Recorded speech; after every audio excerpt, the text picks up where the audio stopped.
E aí, pessoal, como vocês estão? No vídeo de hoje, nós vamos abordar um tema muito interessante no xadrez, que é o sacrifício posicional de qualidade. Esse sacrifício acontece quando nós trocamos uma torre por uma peça menor, ou seja, um bispo ou um cavalo. E por que nós chamamos essa troca de sacrifício? Porque, em tese, a torre vale mais do que um bispo e um cavalo. Enquanto a torre vale 5 pontos, o bispo e o cavalo valem 3 pontos cada. Só que esse valor das peças é um valor dinâmico, né? Um valor relativo, ou seja, podem existir posições em que é mais vantajoso você ter um bispo do que uma torre, tá? Ou um cavalo do que uma torre. E é isso que nós vamos analisar no vídeo de hoje, né?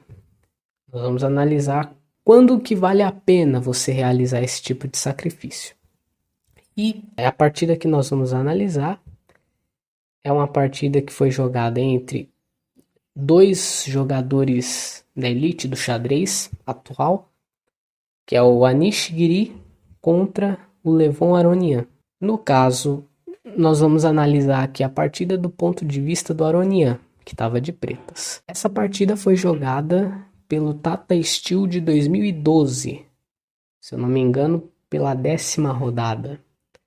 E nessa época o Aronian estava no auge da carreira dele, né? Ele estava, se eu não me engano, com mais de 2.800 de rating, né? Então, era o auge da carreira do Aronian. E essa partida ele demonstra um conhecimento, né, de xadrez, né, um conhecimento de jogo posicional muito profundo, né? Então, vamos à partida, né?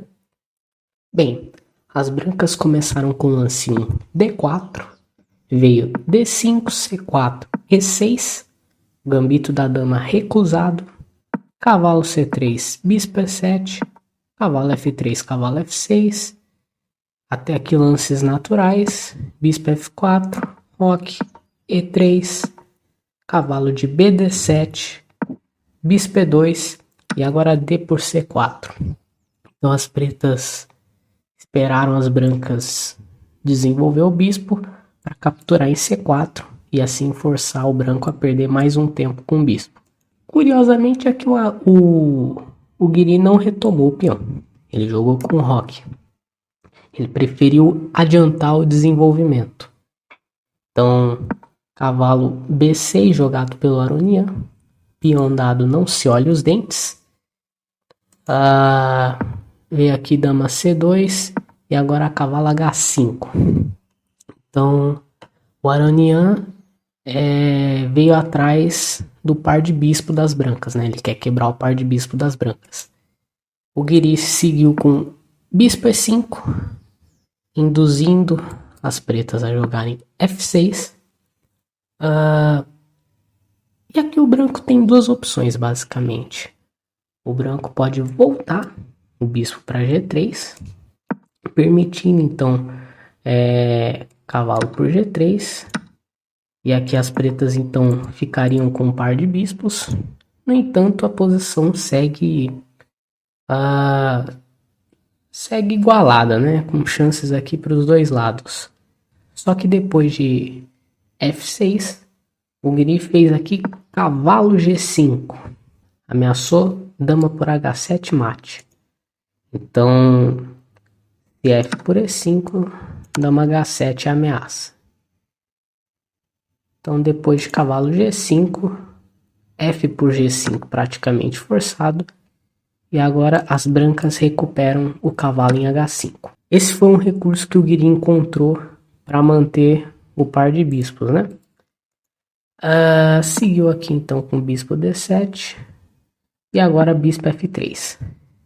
E aqui nessa posição, então, o Aronian ele faz o sacrifício de qualidade, né? Ele joga torre por F3. Inclusive, o Stockfish está dando aqui como um lance brilhante. Uma curiosidade que eu esqueci de citar no início do vídeo é que um jogador de xadrez que era famoso por esse tipo de sacrifício, né, e que inclusive foi campeão mundial, era o Tigran Petrosian, né? Ele era bem conhecido por fazer esse tipo de sacrifício. E agora o Aronian faz esse sacrifício na partida dele. Quer dizer, nós temos aqui dois jogadores da mesma escola de xadrez, né? O Petrosian, que era armênio, e o Aronian, que também era armênio, né? Uma curiosidade, né? Por que o Aronian resolveu tomar o bispo em F3, né? Ele avaliou que depois desse lance, as pretas teriam algumas vantagens posicionais. Primeiro que o roque das brancas fica debilitado, ou seja, o rei se torna um pouquinho mais vulnerável a possíveis ataques.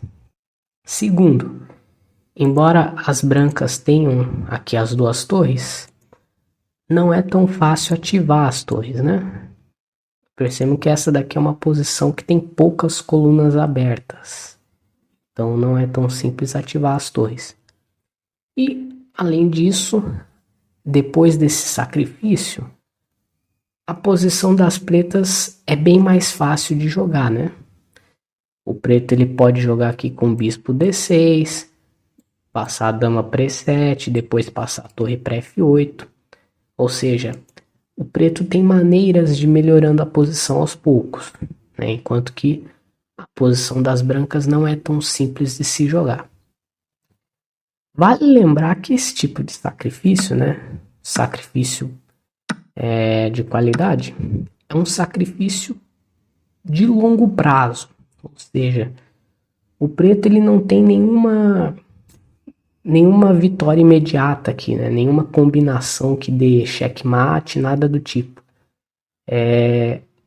Essa daqui é uma vantagem posicional de longo prazo, né? Ou seja, as pretas vão aqui trabalhar, vão melhorando a posição aos poucos.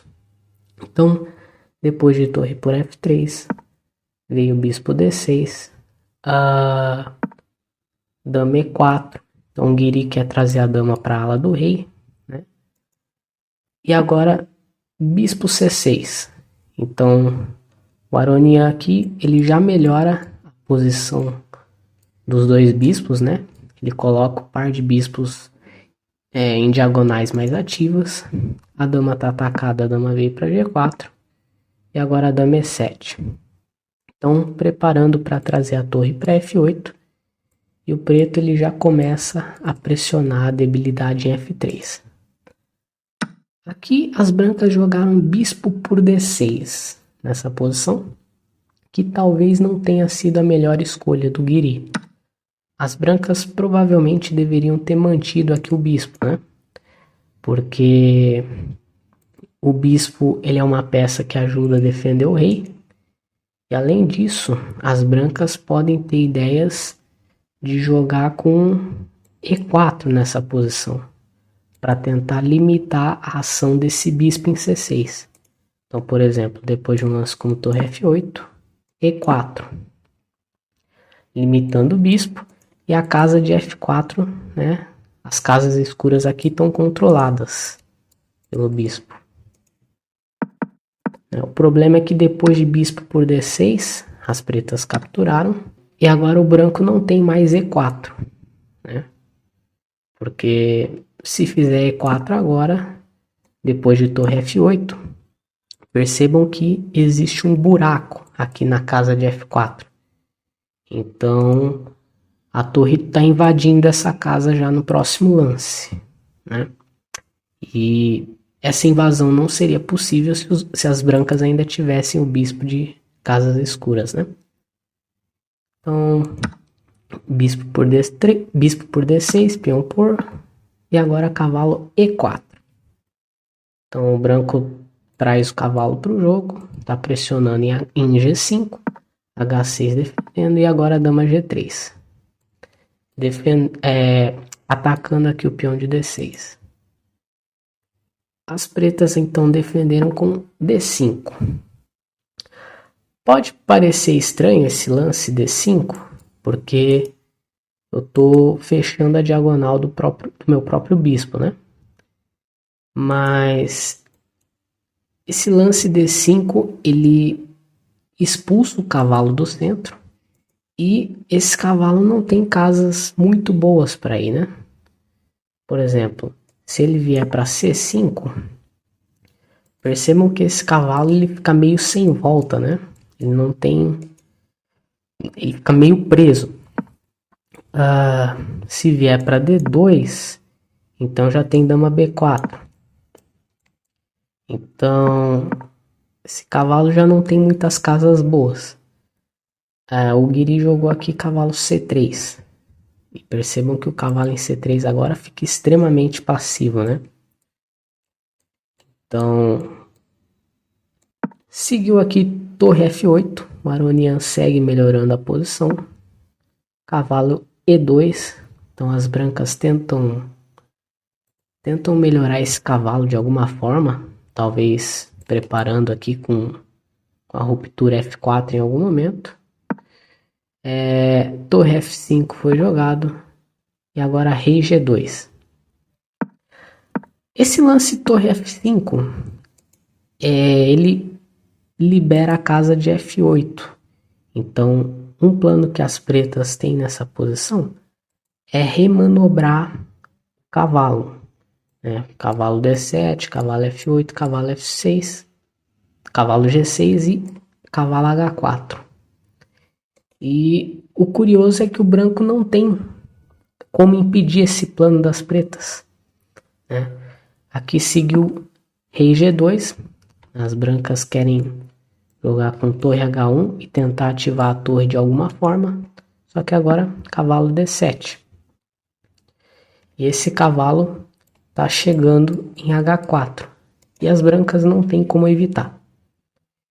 E essa pode parecer uma manobra lenta, né?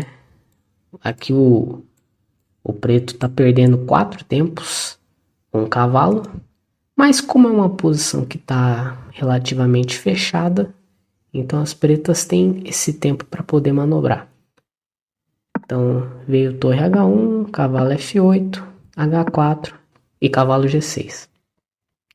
E agora vai chegar cavalo por H4 aqui nessa posição. As brancas então fizeram F4, tentando, enfim, buscando algum tipo de contrajogo. Veio o cavalo por H4, cheque, rei F1 e agora dama B4. Então a dama já invade pelo outro lado do tabuleiro, já está tocando no ponto de B2, né? E já começam a surgir temas em cima da torre, né? Esse lance rei F1 acabou desconectando as torres.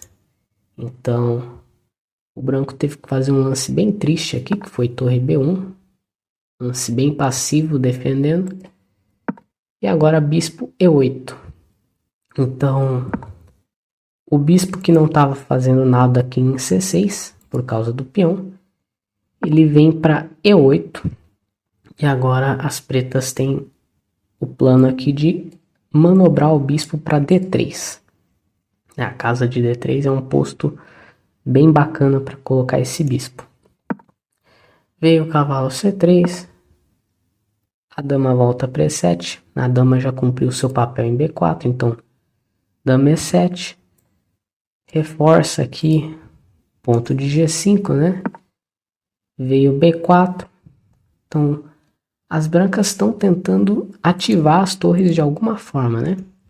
Se, por exemplo, o preto jogar C por B3, então torre por B3 e o branco já começa a criar algum tipo de contrajogo. Então, o Aronian mantém a posição fechada, ele joga torre F8. Então, liberando essa diagonal, né? As pretas agora vão jogar com bispo G6 e bispo D3. Torre B2, bispo G6, rei E1. Então as brancas já vão colocando as peças em casas escuras, né? Para não ser atacado pelo bispo. Então bispo D3, tomou em G5, veio o cavalo F3, rei D1 e agora H por G5, tá? A posição das pretas aqui é tão boa que o preto ele tomou de H mesmo, não se importando em abrir a coluna, né? Poderia tomar de cavalo, seria um lance possível, mas aqui H por G5 dá medo, né? Porque eu tô abrindo a coluna H, mas não tem nada, né? Depois de dama H3, as pretas fizeram dama F6 e não tem absolutamente nada aqui, né? Se jogar, por exemplo, com dama H8 cheque, então rei F7, dama H5, bispo G6. E não tem absolutamente nada, né? Então, depois de dama F6, rei C1. As brancas estão meio paralisadas nessa posição, né? Não tem muito o que fazer aqui. O bispo volta para G6. Já evitando aqui ideias como dama H5, por exemplo. A4 e agora torre D8.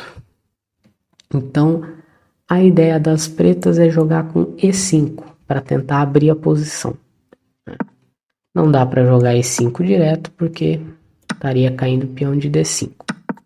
Então torre D8 defende e prepara o avanço. As brancas não têm muito como evitar esse avanço E5. Então veio o cavalo E2, né, já tentando defender o ponto de D4. Então E5, dama G4. Então as brancas tentam defender essa casa a qualquer custo, né? Então veio peão por, e agora torre E8. Ativando a torre pela coluna. Permite aqui dama D7, mas é que aqui o ataque das pretas fala mais alto, né? Veio o lance C3. A ideia é tentar desviar o cavalo, né? Esse cavalo por C3, por exemplo. Então eu tenho dama F4, né? O cavalo deixou de controlar essa casa. E aqui o preto vai levar mate, né? Se rei D1.